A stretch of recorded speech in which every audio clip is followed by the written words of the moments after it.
Olá pessoal, eu sou a instrutora Daniela Henrique e vocês já me conhecem. Hoje eu vim falar sobre um tema que eu costumo dizer que ele é o tema mais difícil da sinalização de trânsito, porque ele é um tema que requer você saber o nome das siglas, decifrar as siglas e entender o que elas significam. Então hoje eu vou destrinchar a parte do Sistema Nacional de Trânsito para vocês de uma maneira fácil, vamos dizer assim. Vou tentar simplificar o máximo que eu conseguir, tá? Mas lembrando que a prova, ela cobra sigla. Então, o máximo de siglas que você conseguir gravar vai ser importante para que a gente consiga ter um bom desenvolvimento ali, tá? Nós vamos pensar que o Sistema Nacional de Trânsito ele vai começar lá numa condição governamental. Nós temos o governo, que é dividido em ministérios, e os ministérios, cada um atua no seu modo de funcionamento. Por exemplo, nós temos o Ministério da Educação, o Ministério da Saúde, o Ministério do Meio Ambiente, do Planejamento e por aí vai.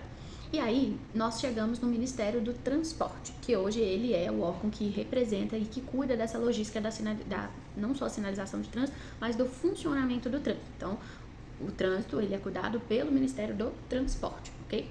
Através do Ministério do Transporte é onde nós vamos lidar com o Sistema Nacional de Trânsito, que se cair na sua prova vai ser chamado SNT. Esse Sistema Nacional de Trânsito ele vem com a responsabilidade de cuidar de áreas distintas sobre o trânsito, para que a gente consiga ter uma administração responsável do trânsito. Então, para que eu saiba de onde está vindo o problema, eu tenho que ter de quem cobrar. Então, é o que o trânsito faz. E assim, dividindo cada espaço, eles conseguem saber aonde está o problema, aonde está a solução, o que vai ser feito, qual que é a responsabilidade de cada órgão. E assim, facilita muito o desenvolvimento do trânsito, porque a gente tem quem é o responsável por ele, tá? O Sistema Nacional de Trânsito ele é responsável pelo planejamento, administração, normatização, pesquisa, desenvolvimento do trânsito, sinalização, fiscalização, formação de condutores e por aí vai, tudo responsabilidade dele. Só que como uma grande empresa, o Sistema Nacional de Trânsito ele não consegue funcionar sozinho se não tiver órgãos ocupando ali cada um no seu espaço. E por isso ele se dividiu em 4 órgãos, tá? Esses 4 órgãos nós vamos ter o órgão normativo, que é o órgão que cria regras, o órgão executivo, que põe em execução as regras criadas pelo normativo, o órgão fiscalizador, que é quem vai se certificar se de todos os órgãos estão cumprindo a sua função e que se as pessoas que estão ali preparados para dirigir nós condutores, estamos realizando todas as regrinhas que foram criadas e executadas aqui atrás, tá? E aí nós temos o último órgão que é o JARI, que é chamado de Junta Administrativa de Recursos de Infração, que é um órgão para recorrer às multas quando você se envolve ali em alguma multa que não seja da sua responsabilidade ou outras questões. Isso daí eu vou jogar mais pra frente pra gente conseguir entender o passo a passo, tá? Para todo órgão, vocês têm que lidar com uma administração onde nós vamos nomear órgãos máximos ali. O que são os órgãos máximos? Os órgãos que vão cuidar diretamente. Eu gosto de associar os órgãos máximos como os donos do trânsito, né? Assim, só para uma simbologia. O dono da empresa que vai gerenciar e criar toda a logística de funcionamento, e outro que participa do órgão máximo também são os gerentes. Porque assim como o dono cria as leis e regras que vão ser cumpridas, vem o gerente e coloca isso em execução, garantindo que toda a logística da empresa vai funcionar bem, tá? Levando o trânsito dessa forma, nós temos a divisão dos 4 órgãos e dentro desses órgãos nós temos os órgãos normativos. Por exemplo, dentro do órgão normativo, nós temos CONTRAN, CETRAN e CONTRADIF. Só que o órgão máximo normativo é o CONTRAN, que é o que a gente chama de Conselho Nacional de Trânsito, que é o responsável por criar as leis e as normas de trânsito. Através dele que a gente tem toda essa adaptação do Código de Trânsito Brasileiro, que vai avaliar ali, né, as possibilidades e tudo mais. Dentro dos órgãos, do Conselho Nacional de Trânsito, que nós temos o CONTRAN, através do CONTRAN nós temos as câmaras temáticas. Gente, de um jeito muito facinho, muito simbólico, para vocês conseguirem entender que ela é algo mais aprofundado que isso, mas o que a gente precisa saber para a prova é que as câmaras temáticas é como se fosse uma junta de estudos para criar embasamento técnico sobre as leis e as regras que nós temos hoje. Então, através das câmaras temáticas, ela estuda sobre assuntos específicos do trânsito e através disso nós temos mais embasamento sobre aquilo que tem sido feito no trânsito, as decisões que têm sido tomadas, o porquê daquilo ser ou não infração, e assim a gente consegue fazer uma junta deles, beleza? Então, o CONTRAN, Conselho Nacional de Trânsito, ele é o órgão máximo normativo e ele tem as câmaras temáticas que vão estudar sobre assuntos específicos para o trânsito. O CETRAN, ele é um órgão estadual, conhecido como Conselho Estadual de Trânsito. Ele tem uma função, gente, de cuidar da parte de logísticas dos estados. Lembra que o CONTRAN ele é nacional, então ele atua no país inteiro. Tudo que ele faz, todas as regras, normas, é o país inteiro. Já nós temos a individualidade dos estados, então cada estado tem aí a sua pequena diferença, tá? Por exemplo, a gente está hoje nessa questão da baliza. Tem estado que está tirando a baliza do exame, mas em Minas Gerais ainda não foi retirado. Pode ser que mais pra frente tire? Pode ser, mas ainda não é uma decisão. Nessa condição, a gente consegue garantir que cada estado ele vai lidar com a sua particularidade de maneira apropriada. Assim como também, em segunda instância, ou seja, em uma segunda tentativa, você também pode recorrer ao CETRAN caso você tenha multas ou questões que você não tenha conseguido resolver com o Jari. Em segunda instância, tá? Primeiro você recorre ao Jari, segundo você consegue recorrer ao CETRAN se for passível aquela multa de um segundo recurso, beleza? E o CONTRADIF é o Conselho Estadual vamos colocar assim, né? Conselho de Trânsito do Distrito Federal, para ficar mais fácil. Conselho de Trânsito do Distrito Federal. Esse Conselho do Distrito Federal, nós estamos falando diretamente de Brasília, ele é um órgão próprio para atuar nas demandas de Brasília, pelos métodos de funcionamento de lá, pelas demandas que Brasília tem, que é diferente dos outros estados.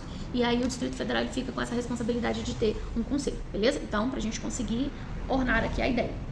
Nós fazemos parte do Ministério do Transporte. O Ministério do Transporte cria o Sistema Nacional de Trânsito. O Sistema Nacional de Trânsito, ele vem vinculado ao CONTRAN, que é o órgão máximo normativo. E aí nós temos o CETRAN, que é estadual, e o CONTRADIF, que é só do Distrito Federal.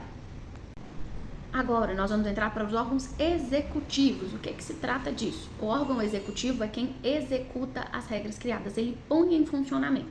Levando em consideração que eu falei que o CONTRAN é o dono do trânsito, né, entre aspas, porque ele cria leis, normas e regras, o SENATRAN, que antes era o antigo DENATRAN, hoje ele é uma Secretaria Nacional de Trânsito, ele é o gerente, porque é ele quem capta as informações necessárias para o trânsito, como os registros de RENAST, que é o Registro Nacional de Carteira de Habilitação, RENAVAN, que é o Registro Nacional de Veículos Automotores, RENAIF, que é o Registro Nacional de Infrações, RNPC, que ficou muito famoso esse ano, né, que é o Registro Nacional Positivo de Condutores, o BINCO, que é a Base de Índice Nacional de Condutores, o RENAST, que é sobre Registro Nacional de Estatísticas e Acidentes de Trânsito. Então, ele capta todas as informações do trânsito para que ele tenha norte, aonde tem acontecido mais acidentes, aonde tem acontecido mais infrações, e os condutores, como é que tá a carteira de todo mundo, vencimento, tudo. Então, é através do sistema dessa Secretaria Nacional de Trânsito, que é o SENATRAN, que eles conseguem ter, vamos colocar assim, de uma forma facinha, um gráfico sobre as condições que acontecem dentro do trânsito.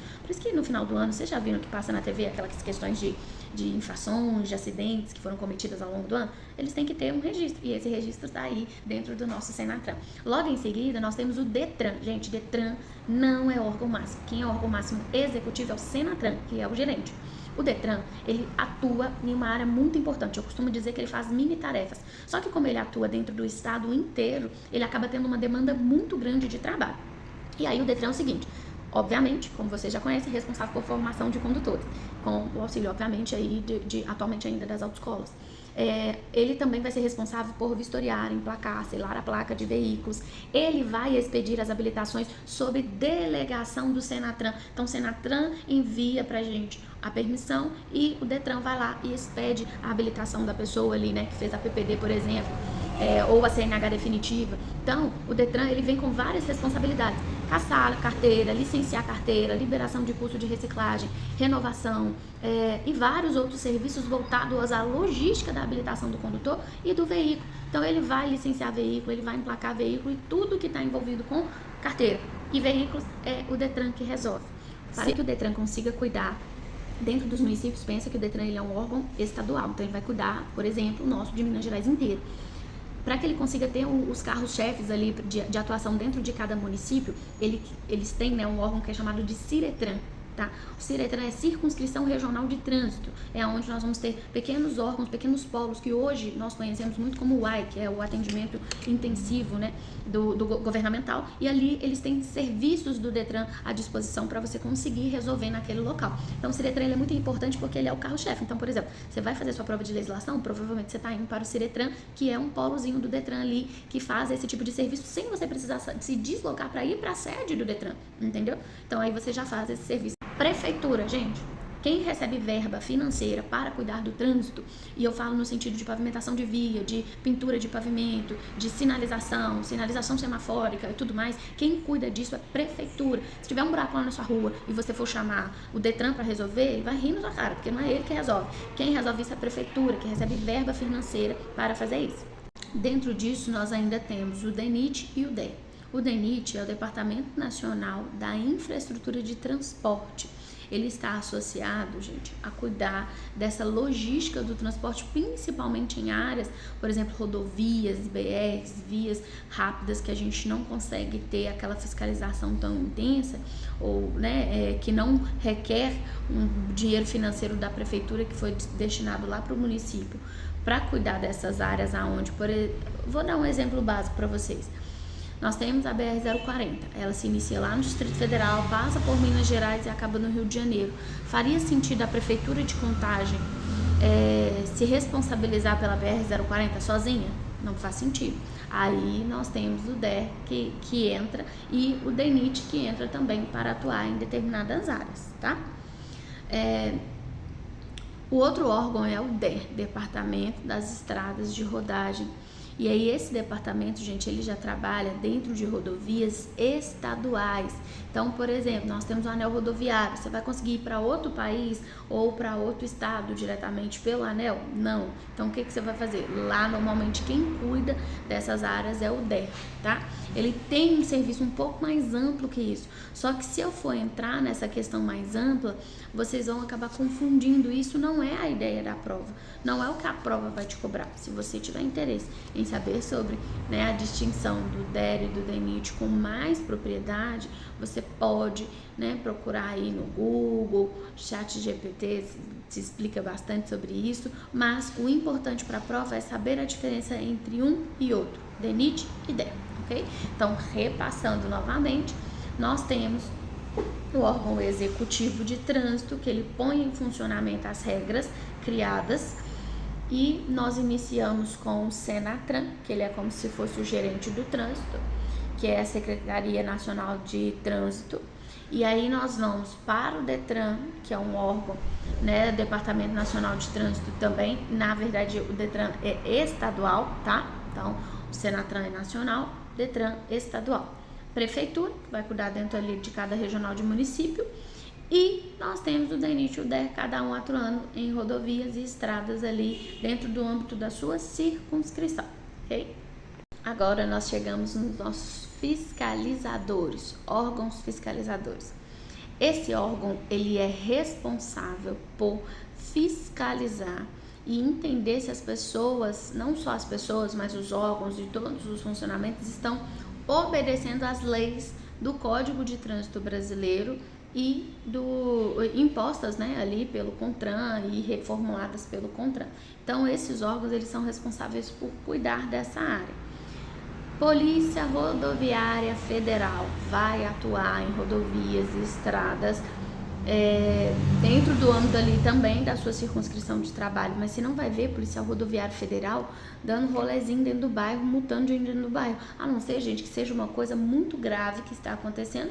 Se ele estiver ali, ele pode atuar, porém, não é o âmbito de circunscrição dele. Se você estiver numa rodovia, você vai achar policial rodoviário federal, entendeu? Aí nós temos a Polícia Militar, polícia que é conhecido como a PM, A Polícia Militar, ela é responsável por cuidar da logística estadual. E aí, cada um dos nossos policiais, eles são destinados a trabalhar em áreas de município diferente. Então, eles têm o serviço de atuar também dentro do trânsito. Quando você está fazendo algo que prejudica a circulação, o desenvolvimento do trânsito, eles também atuam, tá?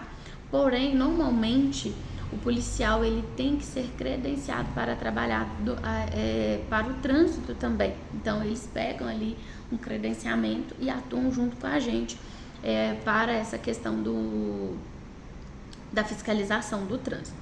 Já dentro dos municípios, que é o que vocês mais veem no dia a dia, são os guardinhas de trânsito, que a gente chama. São os guardas municipais e agentes contratados pela prefeitura. Esses daí, gente, são aqueles ali que que viu a infração, eles têm que multar mesmo, porque a função deles ali é fazer essa fiscalização do trânsito, ok?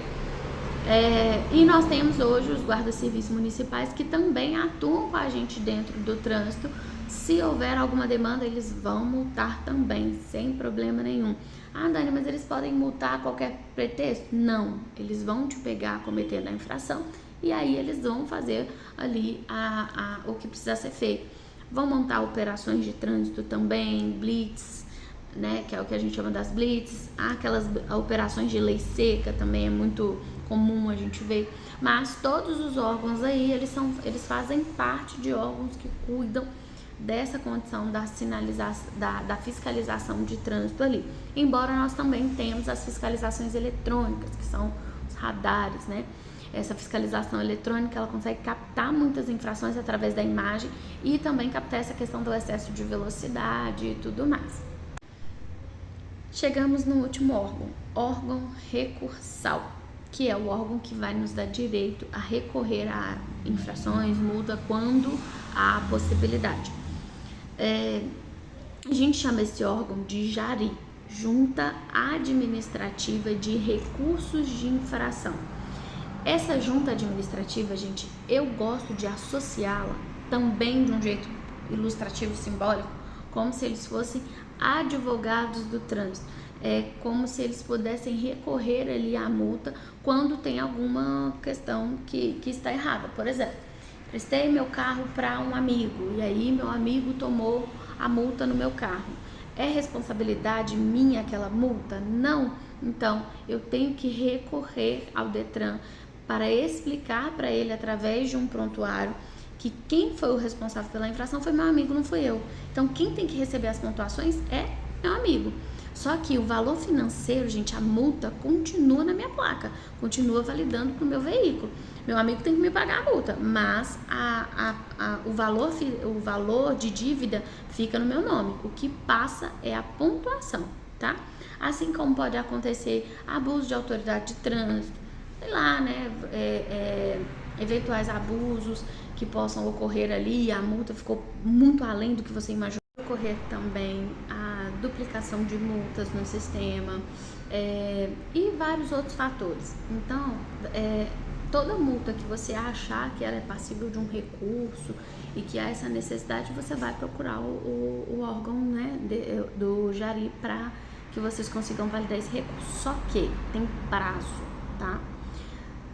Esse prazo ele é estipulado por 30 dias. Se após a chegada da notificação na sua casa, da multa ou que você recebeu pelo telefone, você não recorrer até o prazo de 30 dias após essa data, você não tem mais direito ao recurso, beleza?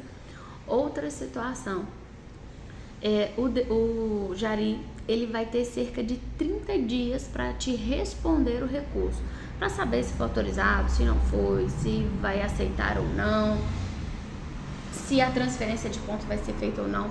Vai ser feito através desse período de 30 dias. Passado 30 dias, se você não obter nenhum tipo de resposta, você tem direito à segunda instância. E normalmente, se eles não te deram nenhuma resposta, pode ser que essa multa ela tenha sido invalidada ou arquivada. Você vai ter que ir analisando através do sistema para entender qual que é a resposta que o recurso está te dando.